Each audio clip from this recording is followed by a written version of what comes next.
Amigos de Plano Informativo, gracias por acompañarnos el día de hoy. Me da muchísimo gusto saludar porque tengo vía Zoom a Hugo Borjas García, que es catedrático del Colegio de San Luis, además uno de los investigadores que conoce más del tema político y electoral en todo México. Hugo, ¿cómo estás? Muy buena tarde. ¿Qué tal, Adrián? Buenas tardes. Hugo, pues tanto a nivel nacional como local está la discusión de lo que es la reforma electoral. ¿Qué tiene que contener? ¿En qué consisten estas reformas electorales? Vamos a comenzar con el tema de San Luis Potosí. ¿Qué es lo que se tiene que hacer en San Luis Potosí para una reforma electoral? Ya, bueno, tomando como referencia la propuesta que existe, y yo creo que el impacto más fuerte que puede tener aquí en San Luis es la desaparición de los soples, que es el Consejo Estatal Electoral y de Participación Ciudadana para los ciudadanos, es su desaparición, y realmente que asuma el Instituto Nacional Electoral su control o su trabajo, ¿sí? Un poco para hacerlo fácil para los ciudadanos. Este es el impacto más fuerte, que en principio yo te diría que se ha trabajado por todo lo contrario, es decir, porque cada estado pueda trabajar sus elecciones, cuidar sus elecciones, porque a fin de cuentas México no es uno, hay que entender eso.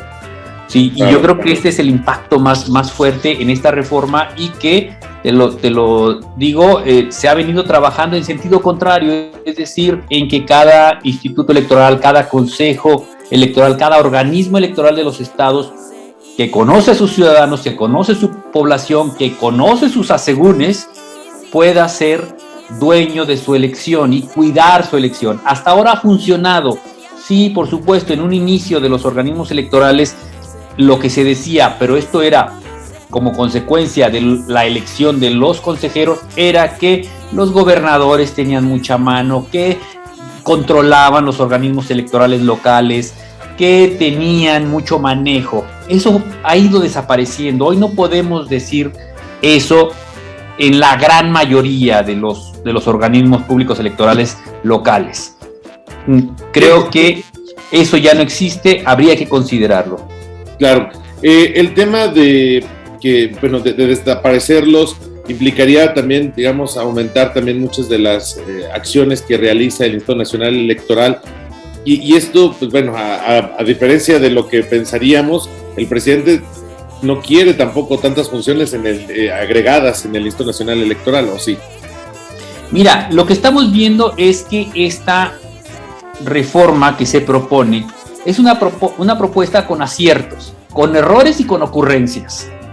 Dentro de todo eso, sí, lo que estamos viendo es que al quitar funciones o al desaparecer a los consejos o organismos electorales locales, por supuesto que el INE de manera local tendría que hacer esa función y se carga de trabajo. Sí, y esa carga de trabajo que haría el Instituto Nacional Electoral, por supuesto que implica más funcionarios. No es fácil una elección en esta organización ya a pie, en la calle, no es fácil, y tendría que hacerlo el Instituto Nacional Electoral.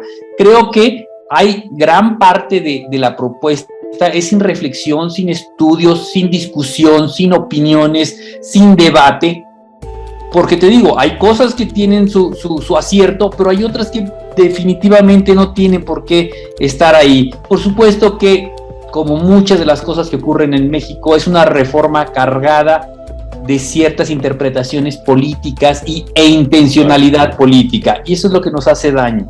Claro, a diferencia, por ejemplo, de la reforma energética, en estos momentos la oposición sí ha tratado, digamos, de presentar una contrapropuesta en cuanto a reforma electoral.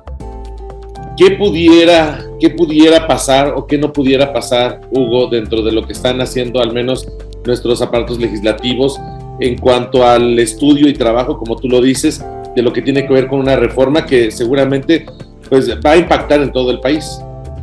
Mira, no sé qué pudiera pasar porque estamos en un momento muy extraño, muy raro, muy turbio en las cuestiones políticas, en donde todos se están negociando con códigos políticos, más allá de lo que realmente México necesita. No sé, pero lo que te puedo decir es que ya en el pasado, por ejemplo, el subir los diputados y el ahora, dentro de la reforma, disminuirlos, bajar la representación, eso no me estoy metiendo con los plurinominales, con la representación, con los que son diputados de representación proporcional, no, que esa es otra discusión más profunda en el cual nos parece que sí tendrían que desaparecer. No, la representación proporcional lo que posibilita es la pluralidad de voces, y eso no se está discutiendo. Algunos lo saben, ya lo he escuchado por ahí, pero en general no se ha dicho. Eso permite que los partidos pequeños tengan voz. Si los desapareces, esto va encaminado, y eso ya se sabe, ya hay estudios al respecto, va encaminado a un bipartidismo, a que solo dos partidos o dos fuerzas políticas sean las que se disputen. Bueno, esa es una discusión que se tiene que dar si realmente están empeñados en hacer eso. Disminuir los diputados quizá podría ser un acierto, porque sabemos, hay libros escritos en donde tenemos 128 senadores, y sabemos que hay un libro que se llama Los Dueños del Congreso, en donde las decisiones las toman unos cuantos. Realmente, el que haya 500 responde a una medida de representación de cada sitio, porque se supone que cada número de ciudadanos debe tener un representante, y toda esta historia que sabemos en cuanto a la representación. Pero en la realidad, lo que tenemos es que los diputados muchas veces no representan a toda su población, van por la suya, representan sus intereses. Y bueno, en este sentido, a la mejor, y ya lo hemos vivido, hemos tenido 300 diputados, 350, 400, 500, y realmente México no es mejor porque haya mucho más diputados, no es peor porque haya mucho menos, o viceversa. Entonces, aquí se podría, digamos, entrar en una discusión, ¿sí? Y ajustar al final del día a menos, a fin, como se tiene la intención de disminuir el gasto, el presupuesto que se llevan. Pero muchas de las discusiones que se plantean en una reforma electoral se tenían que dar en una reforma de partido, en entrar a la discusión hacia el interior de los partidos.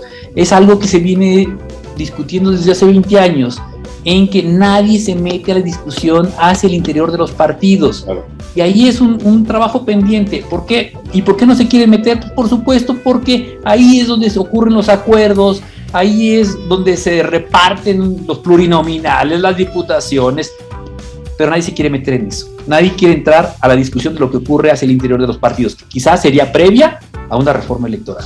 En todo esto, a nivel local, ¿cómo nos impactaría, Hugo? Sabemos que también la situación del Estado es compleja en cuanto a la estructura que tiene, su geografía, su misma geografía lo hace complejo.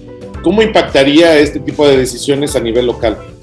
Mira, es muy sencillo. Tenemos 27 diputados, lo que supondría es que disminuyeran a 17, a 19, digo, un número impar para que pueda haber desempate.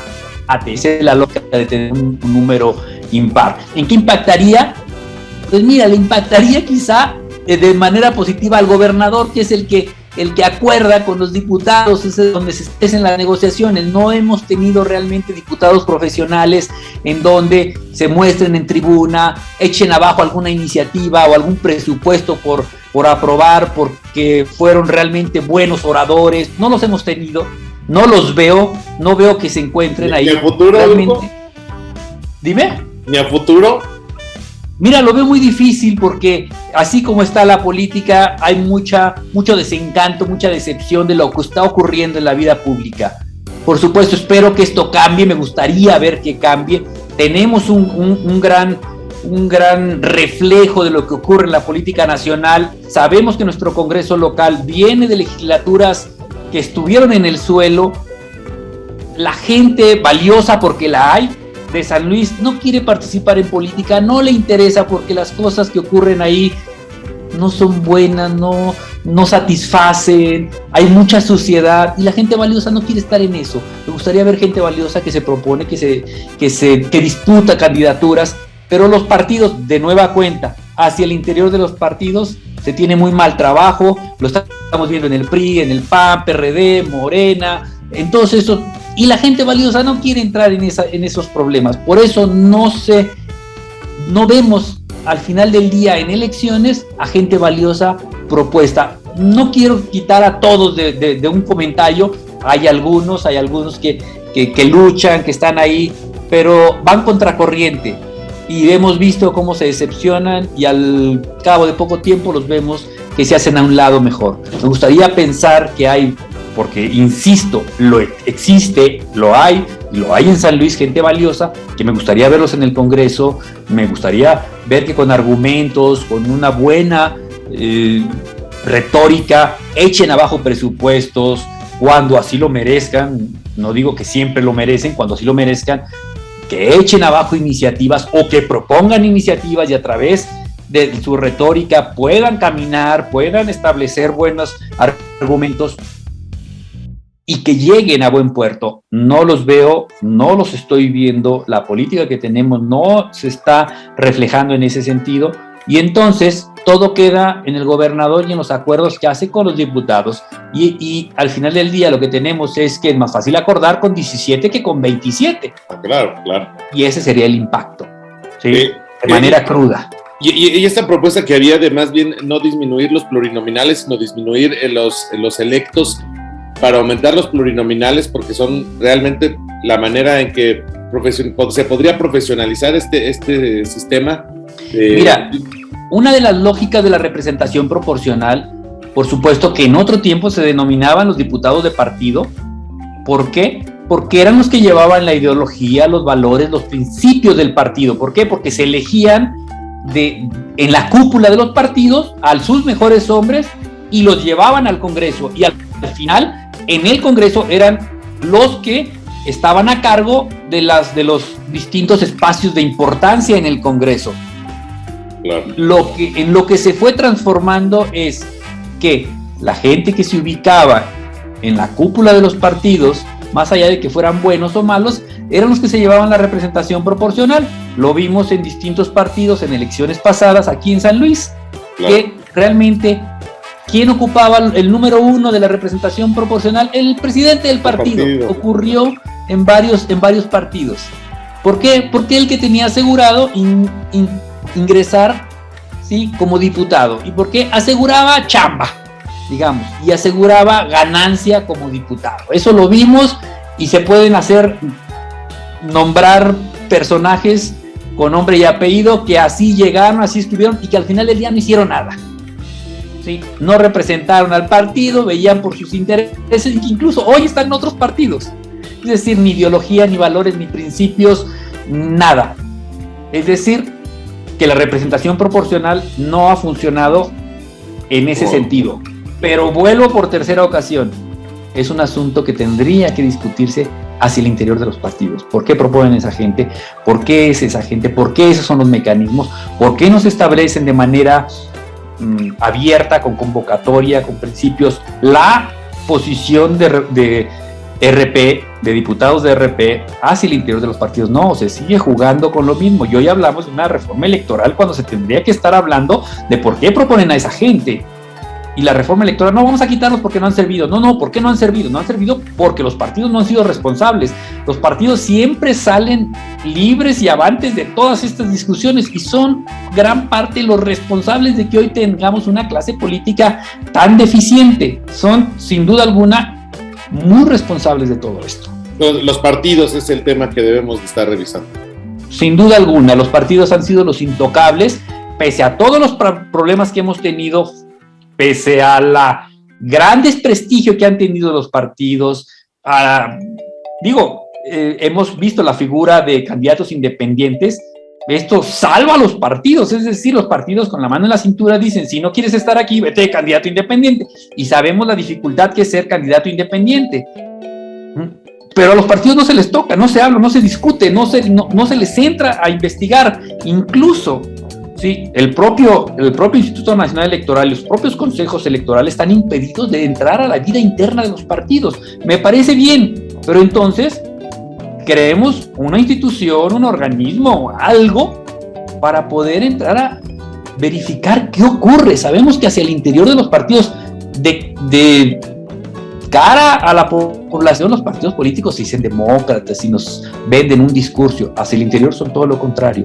Y tendríamos que tener algo que los vigile, que los lleve por cierto camino, que los haga demócratas hacia el interior, que los obligue a cumplir ciertas reglas democráticas, de principios, con sus militantes, adherentes, simpatizantes, todo esto hacia el interior. Ese es un trabajo pendiente que se tiene en México, el trabajo hacia el interior de los partidos. Vemos que hacia el interior es una cochinada. Claro. Hugo Borjas, pues bueno, este es, digamos, un pequeño fragmento de todo lo que tiene que discutir al respecto de la ley electoral.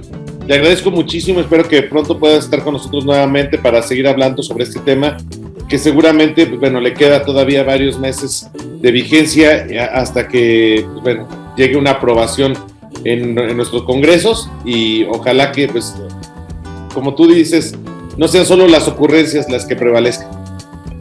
Así es, te agradezco, Adrián, la invitación, y espero que en próximas ocasiones estar ahí de manera presencial, considerando que ya parece ser que vamos mejorando en esta pandemia, y podamos estar ahí saludándonos de manera presencial. Gracias, Adrián, por la invitación. Esperemos. Muchísimas gracias, Hugo Borjas García, del Colegio de San Luis. Muchas gracias.